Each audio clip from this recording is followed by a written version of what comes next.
કેમ છો મિત્રો? આશા છે કે તમે બધા મજામાં છો. હું પણ મજામાં છું. યુટ્યુબ ચેનલ લો લેસન્સ પર હું વિવિધ સબસિડી યોજનાના વિડીયો રેગ્યુલર અપલોડ કરતો રહું છું અને હજી પણ અપલોડ કરતો રહીશ. જો યુટ્યુબ ચેનલને આજે તમે સબસ્ક્રાઇબ કરી લીધી તો હું તમને ગેરંટી આપી શકું કે આ યુટ્યુબ ચેનલના વિડીયો તમને એકના એક દિવસ કામમાં આવી જશે. આજે હું એક એવી સ્કીમ વિશે વાત કરવાનો છે જે ઘણા બધા લોકોને ઉપયોગી છે અને એમાં ઘણો બધો બેનિફિટ છે. એ સ્કીમનું નામ છે PMFME, એટલે કે prime minister formalisation of micro food processing enterprise. આપણે આ સ્કીમમાં ડિટેલમાં વાત કરીએ તો આ સ્કીમમાં સેન્ટ્રલ ગવર્મેન્ટ દ્વારા 10,000 કરોડ રૂપિયાનું ફંડ અલોકેટ કરવામાં આવ્યું છે અને આ સ્કીમનો સમયગાળો છે 2020-21 થી લઈને 2024-25, એટલે કે 31 માર્ચ 2025 એ લાસ્ટ દિવસ છે આ સ્કીમ ચાલુ રહેવા માટેનો. હવે આ સ્કીમનો સમયગાળો ગવર્મેન્ટ વધારે કે નહીં એ ગવર્મેન્ટના હાથમાં છે, પણ આ સ્કીમમાં એક ઓપીઓડીની રિક્વાયરમેન્ટ હતી, એના કારણે પૂરું ફંડ વપરાયેલું નથી અને હવે સમયગાળો ટૂંકો રહ્યો છે, જેના કારણે આપણને આ સ્કીમમાં બેનિફિટ મળવો બહુ સરળ છે અને જલ્દી પણ બેનિફિટ મળી શકે છે. હવે ઓપીઓડી એટલે શું? ઓપીઓડી એટલે સેન્ટ્રલ ગવર્મેન્ટ, ઓપીઓડીનું ફૂલ ફોર્મ છે વન પ્રોડક્ટ વન ડિસ્ટ્રિક્ટ, જે સેન્ટ્રલ ગવર્મેન્ટ દ્વારા ડિસ્ટ્રિક્ટ વાઇઝ એક પ્રોડક્ટ ડિસાઇડ કરવામાં આવી હતી. અને જેમ કે અમદાવાદ માટે વીટ પ્રોડક્ટ, જો અમદાવાદમાં કોઈ વીટ પ્રોડક્ટનો બિઝનેસ કરે તો એ લોકોને સબસિડી મળતી હતી, પણ ઓપીઓડીની કારણે ઘણું બધું ફંડ એમનેમ જ રહ્યું છે બાકી, તો ઓપીઓડીની રિક્વાયરમેન્ટ હવે કાઢી નાખવામાં આવી છે. હવે કોઈ પણ વ્યક્તિ ગમે તે જગ્યાએ અને ગમે તે વસ્તુનું યુનિટ નાખી શકે છે અને બેનિફિટ લઈ શકે છે. આ સ્કીમમાં 2 લાખ માઇક્રો ફૂડ પ્રોસેસિંગ યુનિટને બેનિફિટ આપવાનો હતો અને હજી પણ 31 માર્ચ 2025 સુધી આપવાનો છે. આ સ્કીમ અંતર્ગત 3 કેટેગરી પાડવામાં આવી છે, જેમાં પહેલું છે ઇન્ડિવિજ્યુઅલ, એટલે કે individual micro food processing unit. બીજું છે self help group, farmer producer organisation અને પ્રોડ્યુસર કોઓપરેટિવ સોસાયટી, જેને આપણે ગ્રુપ કેટેગરી તરીકે ઓળખીશું. અને ત્રીજું છે કોમન ઇન્ફ્રાસ્ટ્રક્ચર. હવે આ ત્રણેય લોકોના બેનિફિટ પણ અલગ અલગ છે અને ત્રણેય લોકોને એલિજિબિલિટી ક્રાઇટેરિયા પણ અલગ અલગ છે. જેમાં આપણે પહેલું જોઈએ કોમન ઇન્ફ્રાસ્ટ્રક્ચર.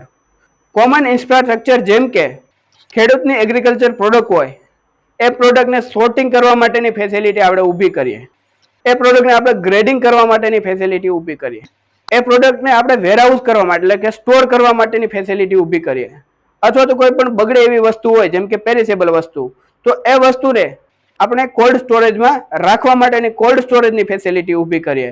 તો આવી ફેસિલિટી આપણે ઊભી કરીએ તો એને કોમન ઇન્ફ્રાસ્ટ્રક્ચર કહેવાય અને એના માટે આપણને બેનિફિટ મળે છે. હવે કોમન પ્રોસેસિંગ યુનિટ ઊભું કરવા માટે પણ અહીંયા બેનિફિટ મળે છે. કોમન પ્રોસેસિંગ યુનિટમાં ટોમેટોમાંથી, જેમ કે ટોમેટોમાંથી આપણે કેચઅપ બનાવવાનું, કેચઅપ બનાવી અને રિટેલ પેકમાં પેક કરવાનું અને રિટેલ પેકને ફરીથી આપણે માર્કેટમાં વેચવાનું. તો જો આપણે આવું પ્રોસેસિંગ કરતા હોય ફૂડનું તો એના માટે પણ આપણને અહીંયા બેનિફિટ મળે છે. હવે બેનિફિટ મળે છે, પણ કેટલો બેનિફિટ મળે એ જોઈએ તો અહીંયા 35% પ્રોજેક્ટ કોસ્ટ સબસિડી મળશે અને મેક્સિમમ સબસિડી રહેશે અહીંયા 3 કરોડ સુધીની. હવે આપણે બીજી કેટેગરી જોઈએ તો as a group category. Group કેટેગરીમાં પણ 2 વિભાગ પાડવામાં આવ્યા છે, જેમાં ફાર્મર પ્રોડ્યુસર ઓર્ગેનાઇઝેશન અને પ્રોડ્યુસર કોઓપરેટિવ સોસાયટીને સરખો બેનિફિટ છે. તો આપણે બેનિફિટ જોઈ લઈએ. એ લોકોને પણ 35% સબસિડી મળશે, પણ લોન સાથે સંકળાયેલી રહેશે, એટલે કે લોન એમાં લેવી પડશે અને મેક્સિમમ સબસિડી અહીંયા 3 કરોડ સુધીની મળી શકે છે. હવે એના એલિજિબિલિટી ક્રાઇટેરિયા જોઈએ તો એ લોકોને 1 કરોડનું ટર્નઓવર મિનિમમ હોવું જોઈએ. એમની નવા પ્રોજેક્ટની કોસ્ટ એક્ઝિસ્ટિંગ ટર્નઓવર કરતાં ઓછી હોવી જોઈએ. 3 વર્ષથી વધારાનો એક્સપિરિયન્સ હોવો જોઈએ અને 10% રૂપિયા નવા પ્રોજેક્ટ કોસ્ટના એ પોતે પોતાના પૈસામાંથી નાખવા માટે તૈયાર હોવા જોઈએ. આ છે એલિજિબિલિટી ક્રાઇટેરિયા જે લાગુ પડશે ફાર્મર પ્રોડ્યુસર ઓર્ગેનાઇઝેશન અને પ્રોડ્યુસર કોઓપરેટિવ સોસાયટીને. હવે આપણે બીજી કેટેગરીમાં જોઈશું self help group. Self help group એટલે કે સખી મંડળ, જેમાં ઘણા બધા મેમ્બર હોય છે અને બેનિફિટ જોઈએ તો આ બધા મેમ્બરને 40,000ની ગ્રાન્ટ મળશે, જે મળશે નાના સાધનો ખરીદવા અને ધંધો ચલાવવા માટે થોડી મૂડી મળશે.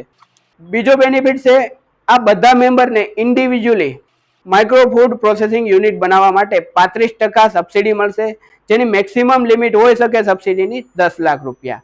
અને જો આ કોઈ પણ મેમ્બરને કેપિટલ ઇન્વેસ્ટમેન્ટ કરવું હોય, એટલે કે મોટું મશીનરી એવું બધું લાવવું હોય, તો એ લોકોને 35% સબસિડી મળશે, અને જે સબસિડીની મેક્સિમમ લિમિટ હોઈ શકે 3 કરોડ સુધીની.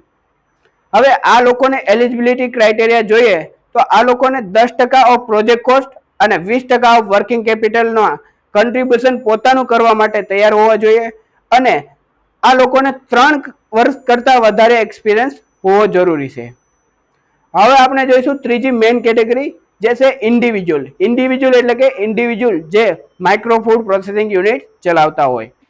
હવે આ લોકો ઇન્ડિવિજ્યુઅલનો એલિજિબિલિટી ક્રાઇટેરિયા જોઈએ તો ઇન્ડિવિજ્યુઅલ એપ્લિકન્ટ 18 કરતા વધારેની ઉંમરનો હોવો જોઈએ, ફેમિલીમાંથી 1 પર્સન એપ્લિકેશન કરી શકશે, 10 કરતા ઓછા એમ્પ્લોયી વર્કર કામ કરતા હોવો જોઈએ, પાર્ટનરશિપ કે પ્રોપ્રાઇટરશિપ ફર્મ હોવી જોઈએ, 10% ઓફ પ્રોજેક્ટ કોસ્ટ પોતાનું કન્ટ્રીબ્યુશન કરવા માટે તૈયાર હોવા જોઈએ.